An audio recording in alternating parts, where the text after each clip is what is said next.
Welcome to Horror History, the podcast where we explore the shadowy corners of true crime and the eerie tales that linger in our collective consciousness. I am your host, Vigilante. Today's case is one that has confounded investigators, captivated armchair detectives, and haunted the families of the victims for over half a century. The Zodiac Killer. This isn't just a story of unsolved murders. It's a twisted game played through cryptic ciphers, taunting letters, and horrific acts of violence that shook Northern California. Who was the Zodiac? Why did his killing spree suddenly stop? And how did he manage to evade justice despite leaving so many clues behind? Let's dive into this dark chapter of history in Horror History Season 1, Episode 5, The Zodiac Killer, America's Unsolved Mystery.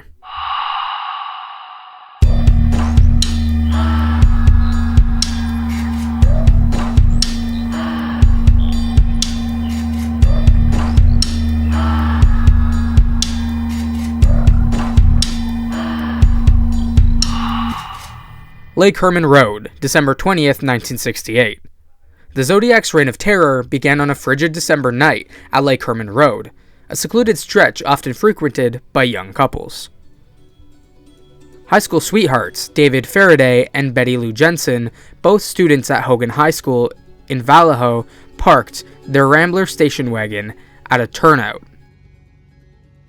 This was meant to be an ordinary, quiet evening, a chance for the two teenagers to spend time together.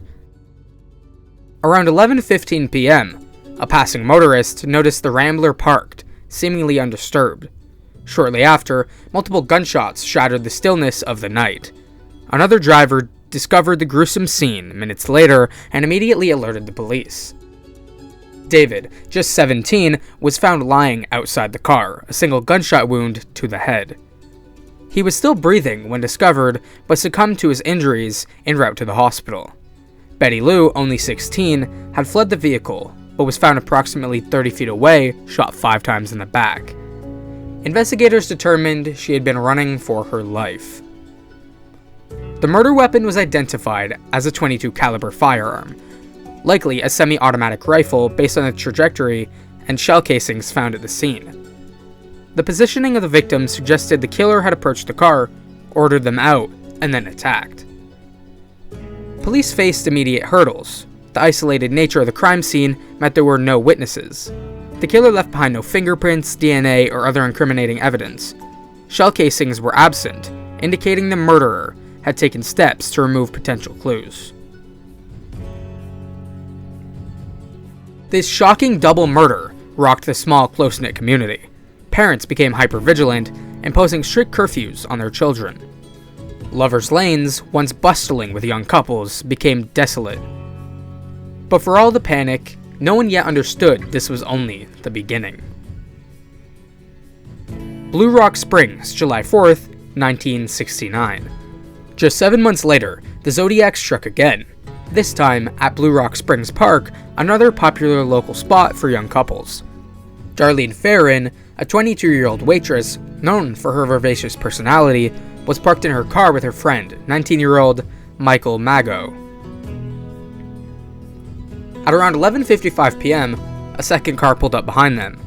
Initially, the driver left, but moments later he returned, exiting the vehicle and approaching the passenger's side with a flashlight. Without warning, he opened fire with a 9mm semi-automatic pistol. Darlene was struck 5 times, and Michael was hit 4 times, but miraculously survived. The attacker casually walked away, but returned moments later to fire additional shots into the victims before driving off. Despite severe injuries, Michael provided a description of the shooter. He recalled a stocky white male, approximately 5'8" to 5'10", in his late 20s to early 30s, with short, curly brown hair.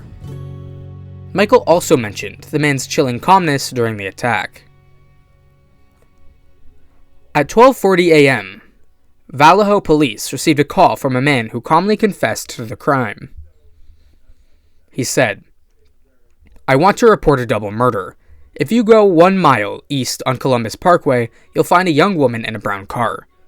They were shot with a 9mm Luger. I also killed those kids last year." The call, traced to a phone booth near the police station, was eerily calm. further emphasizing the killer's confidence. The second attack solidified the pattern. Young couples in secluded locations. Vallejo residents were now certain a serial killer was active, sparking widespread fear and intense media coverage. Lake Berryessa, September 27, 1969. The Zodiac's next attack marked a disturbing shift in his behavior, revealing a level of theatricality, a personal engagement not seen before. Brian Hartnell, a 20-year-old law student, and Cecilia Shepard, a 22-year-old college student, were picnicking at Lake Berryessa when a man approached them wearing an executioner-style hood with glasses sewn into the fabric. His dark clothing bore the now infamous Zodiac cross-circle symbol. The man claimed he was an escaped convict from Montana and needed their money and a car to flee to Mexico. He then produced pre-cut lengths of clothesline, ordering Brian to tie up Cecilia before restraining Brian himself. Without warning, he began stabbing them, Brian 6 times in the back and Cecilia 10 times. After the attack, he left a cryptic message on Brian's car door. Vallejo, 12/20/68, 7/4/69.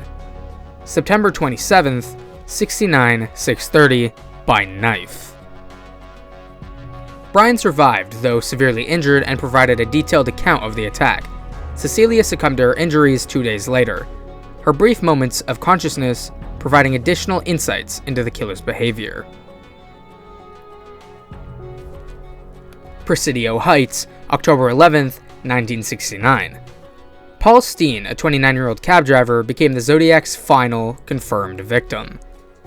This attack was markedly different from the others, taking place in the upscale San Francisco neighborhood of Presidio Heights. Steen was shot once in the head after picking up a passenger near Union Square. Witnesses, 3 teenagers in a nearby house, saw the killer wipe down the cab, tear a piece of Stein's shirt, and casually walk away towards the Presidio. The killer left behind bloody fingerprints on the cab and was spotted by police officers patrolling the area. However, a miscommunication in the description, initially relayed as a black male, allowed him to escape.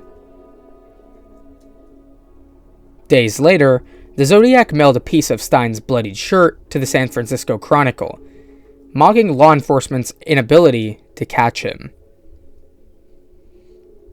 Ciphers and codes. The Zodiac's letters weren't merely a means of communication, they were psychological warfare. Between 1969 and 1974, he sent at least 20 letters to newspapers, law enforcement, and private individuals. These letters revealed a twisted mind, blending confession, mockery, and bizarre demands for attention. The 408 Cipher. On July 31st, 1969, 3 letters arrived at major newspapers, the San Francisco Chronicle, the San Francisco Examiner, and the Vallejo Times-Herald. Each contained a third of what became known as the 408 Cipher. In the letters, the Zodiac demanded they be published on the front page, threatening to kill again if his demands weren't met. The ciphers baffled readers and police alike until Donald and Beatty Harden, a schoolteacher couple from Salinas, California, cracked the code. The solution read, "I like killing people because it is so much fun. It is more fun than killing wild game in the forest because man is the most dangerous animal of all." The chilling message provided insight into the Zodiac's motive, a gruesome sense of pleasure derived from the hunt. However, the cipher ended abruptly, leaving part of the message unresolved. The 340 Cipher. On November 8th, 1969, the Zodiac sent another cipher, this time consisting of 340 characters. Despite decades of effort from cryptographers, law enforcement, and amateur sleuths, it remained unsolved until December 2020. Using advanced computing techniques, a team of cryptographers finally decoded it, revealing another unsettling message. "I hope you are having lots of fun in trying to catch me. That wasn't me on the TV show, which brings up a point about me. I am not afraid of the gas chamber because it will send me to paradise all the sooner." Theories about the ciphers. Many theorists argue that the Zodiac ciphers were more about control than content. By providing puzzles, he manipulated the media and law enforcement into focusing on him, keeping his crimes in the public eye. Others speculate that the unsolved ciphers, including one allegedly revealing his name, may be intentionally unsolvable.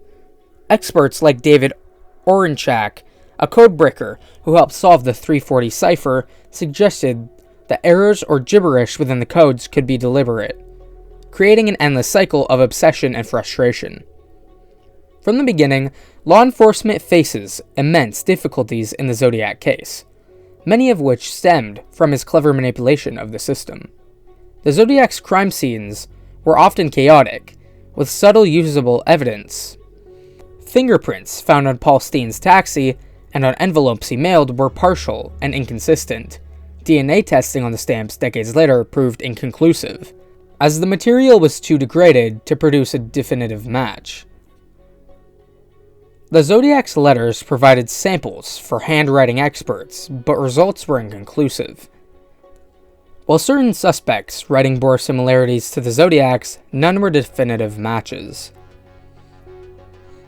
Experts noted that many of the Zodiac's crimes occurred near Vallejo, leading to speculation that he lived or worked in the area.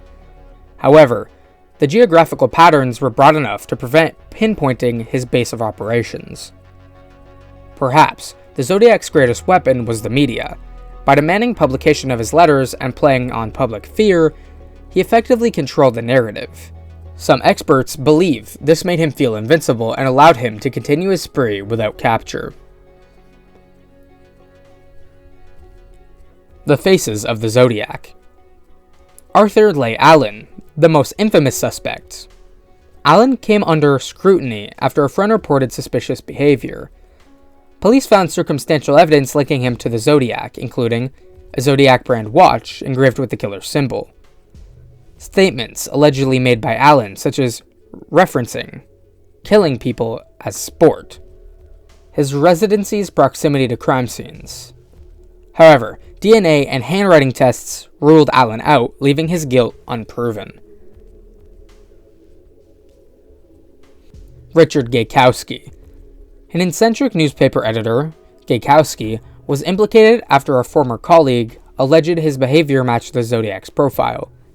Gaykowski's love of ciphers and cryptic writing added to the suspicion, but no definitive evidence ever emerged. Lawrence Kane. Kane, a Navy veteran with a criminal record, was another popular suspect. He had a history of mental illness and lived near several crime scenes.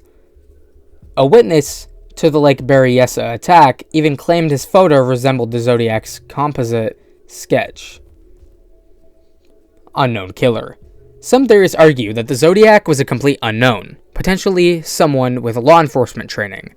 His ability to evade detection, leave minimal evidence, and manipulate the media to a highly intelligent individual with knowledge of police procedures. Now, can this case be solved? While the Zodiac's DNA remains unidentified, recent breakthroughs in genetic genealogy have revived hope. The capture of the Golden State Killer in 2018, using similar techniques, has inspired efforts to re-examine the Zodiac case. Over the decades, numerous individuals have confessed to being the Zodiac, but all were ultimately dismissed as hoaxes. The Zodiac's reign of terror has inspired countless films, books, and documentaries. His ability to remain a symbol of fear and fascination underscores the psychological grip he still holds over the public. The Zodiac Killer remains one of America's most haunting mysteries. His crimes weren't just acts of violence, they were a psychological attack on society. By evading justice, he has ensured that his name remains synonymous with terror. Will we ever unmask him, or will his identity remain as elusive as the ciphers he left behind? Until then, stay curious, stay cautious, and as always, stay safe. Peace.